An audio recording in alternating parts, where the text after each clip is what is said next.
and our honoured guests and speakers. You didn't realise this was a free event, but it's going to cost you the lead, did you? Way back in 1789, the then US President Benjamin Franklin wrote, "Our new constitution is now established and has the appearance that promises permanency. But in this world, nothing can be certain except death and taxes." With apologies to President Franklin, may I suggest a third certainty, that of loss. I'm certain that none of us will travel very far in this life without experiencing loss, even if we succeed in avoiding taxes. And it's certain that none of us get out of this life alive. Grief is a natural and integral response to loss, as Gabrielle's already stated. And the alternative 80s rock band R.E.M. reminds us that everybody hurts sometimes. But unfortunately, our community doesn't always deal very well with grief and loss.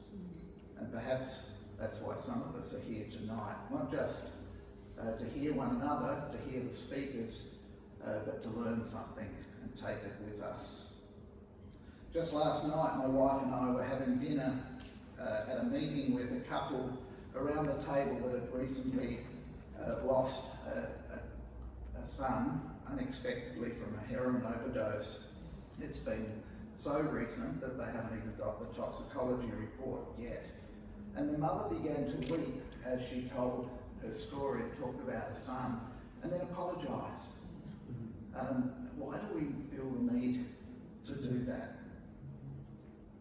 At the beginning of a book entitled Memorial Days, Geraldine Brooks describes receiving the news of her husband Tony's untimely and sudden death. Over 3 years later, she flies to Flinders Island, where their relationship first began. This is what she writes: "I haven't honoured Tony enough because I've not permitted myself the time and space to grieve deep enough to reflect our love. This will be finally the time when I don't have to prepare a face for the faces that I meet. The place where I'll not have to pretend that things are normal and that I'm okay. Because it's been more than 3 years, and contrary to appearances, I'm not at all okay. I've come to realise that my life since Tony's death has been one endless, exhausting performance. I've cast myself in a role, woman being normal. I've moved around in public, acting out a series of convincing scenes. PTO mum, the Conservation Commissioner, author on tour, but nothing has been normal. Here, finally, the long-running show goes into hiatus. As Gabrielle has already outlined so well, Peninsula Voice, the team, the other ones with the black shirts, can we have identification of those? You've probably seen them around. They want to facilitate a safe place for tonight's conversations.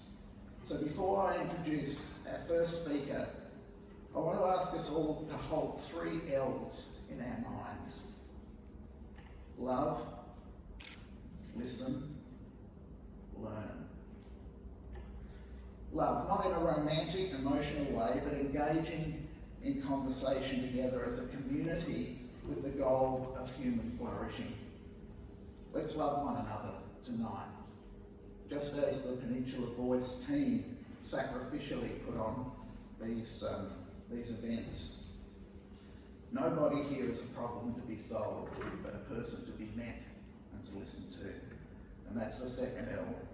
To listen. Let's listen carefully to one another, to the forum speakers, and then to each other over a cuppa afterwards.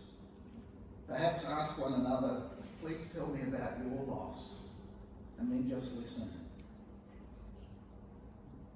No quick fix cliches, no pat answers, just I'm listening.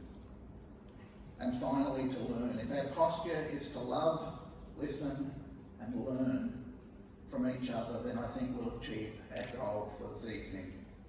To help support each other as a community in facing our losses in a healthier way. Let's love, let's listen, let's learn. Our first speaker tonight is Dr. Rob Jordan, OAM, a clinical psychologist who's been working in the field of disaster recovery since Ash Wednesday in 1983. He's a consultant to the Red Cross and the Victorian Department of Health and Human Services. And he's worked with people and communities after the Port Arthur shooting, the Bali bombing, Black Saturday, the Christchurch earthquake, as well as numerous floods, fires, cyclones and other events throughout Australia and New Zealand. Let's welcome Dr. Gordon as he comes.